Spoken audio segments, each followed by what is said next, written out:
everybody, welcome back to my channel and welcome to my new video. I'd just like to say firstly thank you so much for all the love and support I got on my previous video. It means so much and I have read every single comment that I've been sent on Instagram and Snapchat, and honestly it means the world to me. So today I thought I'd do a 2-month postpartum talk. I don't really know what to call it, just like me two months postpartum. Perry officially hit 2 months on Thursday, so yesterday. I'm filming this on the Friday after, which is actually Valentine's Day. So happy Valentine's Day. You will just see my dog just coming in and out of the video shop because I don't know if he's going to get settled or not. So this is JJ. But yeah, I thought I'd just do a little chit chat kind of thing about things that I've found 2 months postpartum that I did not expect. Obviously starting off strongly with, I'm going to have to say, the baby blues.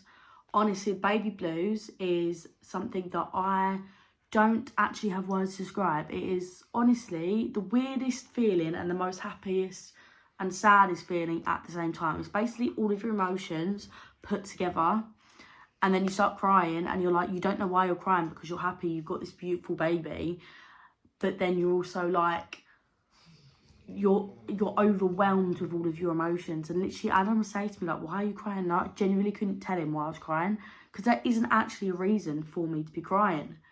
And it's one of the most frustrating things when you're crying and you can't explain why you're crying, because you're just like, am I overreacting? But you've got no one to speak to about it because you don't want to say anything because you feel like you're overreacting. It's one of them things that if you've experienced it, you understand. If you haven't, you're either never going to experience it or you are going to experience it one day.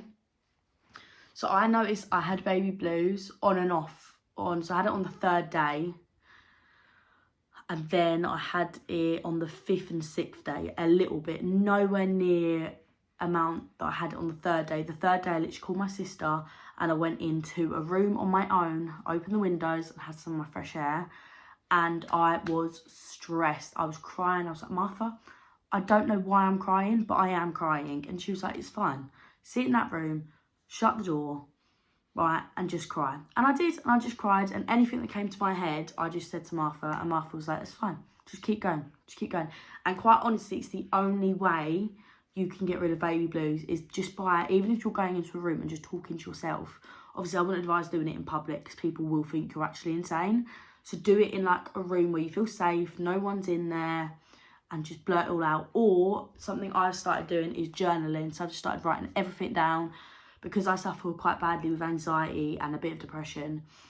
I have found writing things down in a book and then shutting the book and then flicking to a random page the next time, so you have to go back and relive all of them like thoughts that you've had. It is so helpful, and I've done that most days, to be honest, since being postpartum.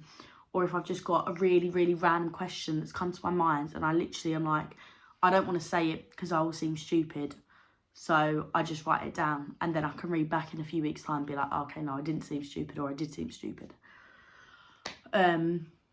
So yeah, they're like big things I would do. Obviously with the baby blues, it depends. Obviously if it gets worse, then you do need to speak to your midwife or health visitor about it. But luckily for mine, I did mention it to the health visitor, but it only lasted for about 2 or 3 days. So I was very, very thankful for that. Things I was really shocked about, though, to be fair, is the fact that the health visitor, she comes round once a month. I was always told that they were going to be coming around once a week for the first few weeks. So I was like, okay, cool, that's fine. No, so I've had a health visit come around twice. Obviously, I had it 1 month and I've had it 2 months now. So when he's been 1 month and 2 months. And he's been weighed and he's probably at about £10 now, 2 months postpartum. So yeah. But I'm not going to lie, that's all the health visit was really handy for me for, because I've also started with like a therapist as well, just because of the traumatic birth and traumatic actual pregnancy that I had.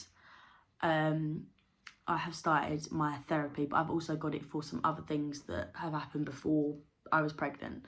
So also another thing though is if you need to speak to someone, get a therapist, because they are, obviously if you can afford it, if not, do it how I've done it, which is the talking therapy. They are so good. For once a week, just vent everything. And they're actually at the moment, I'm going through CBT, cognitive behavioural therapy training, and they're not just saying, oh, you've got this, they're actually explaining how to, like, how it works in your brain. Because I feel like that's something I've never understood, is it's like, well, how can you diagnose me with that and that and that when you don't know what it is? So they actually explain it all to you. So I'm at the moment being like therapized, I don't know, from cognitive behavioural therapy and PTSD. PTSD is from something that happened in the past with my epilepsy, and then the CBT is something that I discovered I needed throughout my pregnancy because I was getting really irrational thoughts, like things that just wouldn't ever happen, but my brain was like, that's going to happen to you, because in my head it's like, if there's a 0.1% chance, I'm going to have that chance. So that's why I've got the CBT, and the PTSD is obviously my medical condition, which I will do a completely different other video on, because it would be like a good 30-minute sit-down video. So if you guys do want a video on that, then I can do one on that. That's absolutely fine. So yeah, obviously 2 months postpartum. Another really, really weird thing I've noticed is, I'm just going to be, as I'm thinking of it, I'm just going to say it. That is what I will do on most of my YouTube videos anyway, but I'm just giving you pre-warning. Is my periods. They're so weird.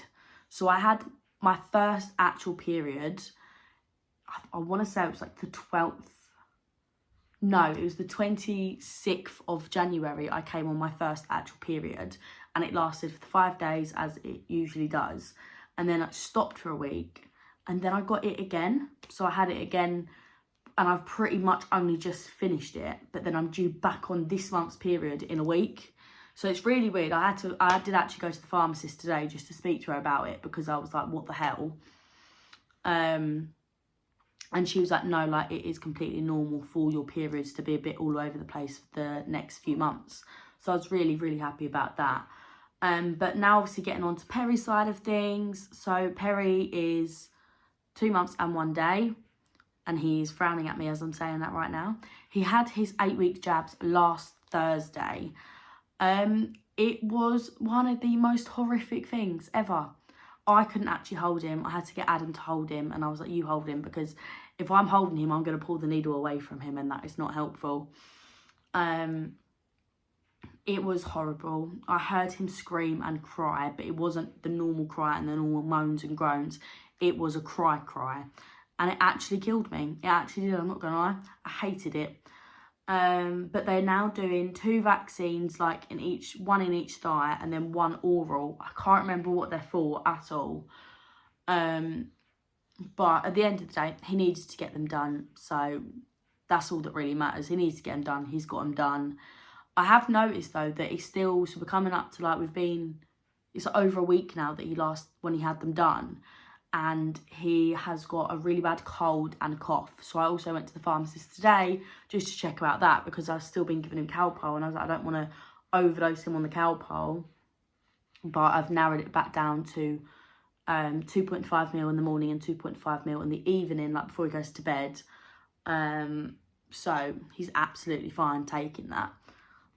But he has actually this week started sleeping through the night, which is absolutely amazing. I'm currently literally filming, as like I'm filming this video, I'm also filming another video, which is Perry's bedtime routine. Me explaining it a little bit more in detail, and I'm also down in Essex as of next week, so I'm vlogging for that as well. Yeah, so I'm going a bit more in detail in his bedtime routine, which will be the following week, after this video has been uploaded. So yeah, his bedtime routine is coming. Yeah, he's been doing so well, honestly, other than the little cold and cough he's got, which to all new mums, everyone gets scared. They're like, oh my god, what if this happens, what if that happens? And as the pharmacist and the doctors keep like to tell me, is that they can go downhill very quickly. And I'm like, that's not helpful. Why are you telling me that? And they've basically just said just to monitor him, and if he starts sucking in at the ribs and sucking in here, then obviously to take him straight to the hospital or the doctors, whatever I can get to quicker. But yeah, but other than that, he's been doing really, really well. We have just upped his bottles now to 5 ounces. And I'm not going to lie, I've not been nowhere near as strict as like he has to have one every 3 hours now. I'm letting him tell me when he wants it. And I'm also letting him tell me how much he wants. So he's had just shy of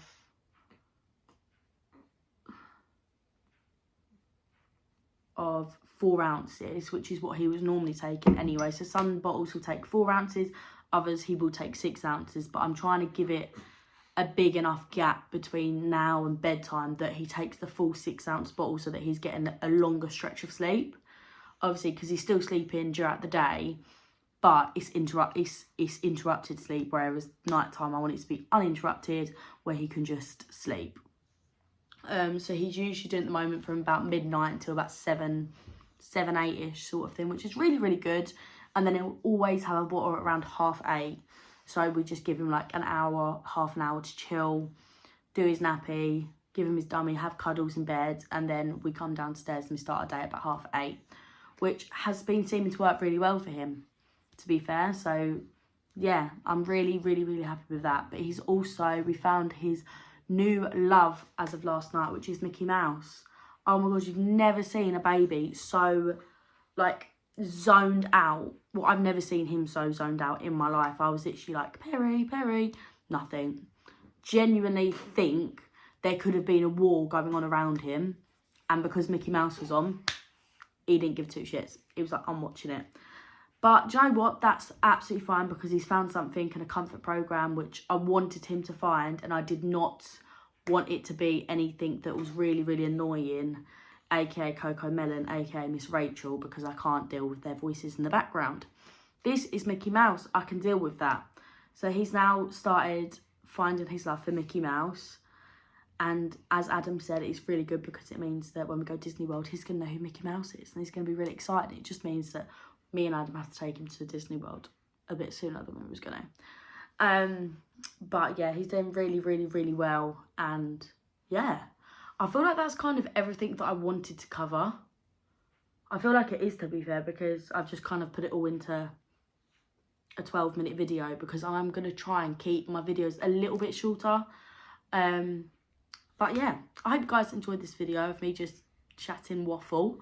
If you did, please give us a big thumbs up, subscribe, and leave a comment down below. And I'll see you guys next Wednesday at 6 PM.